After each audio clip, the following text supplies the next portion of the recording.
A moderate magnitude 3.8 earthquake occurred in the South Pacific Ocean near the coast of region del Biobio, Chile, in the evening of Wednesday, July 16, 2025 at 8:22 p.m. local time.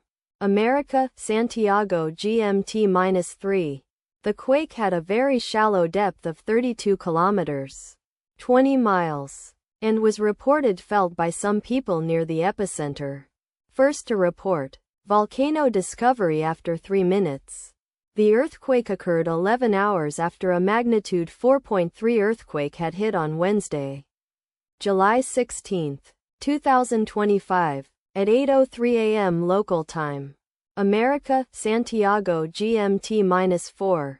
In 10.2 kilometers, 6 miles, distance to the east. Data source from volcano discovery. Did you feel it? Let us pray. May the earthquake that occurred not affect our brothers and sisters there. May the earthquake not happen again.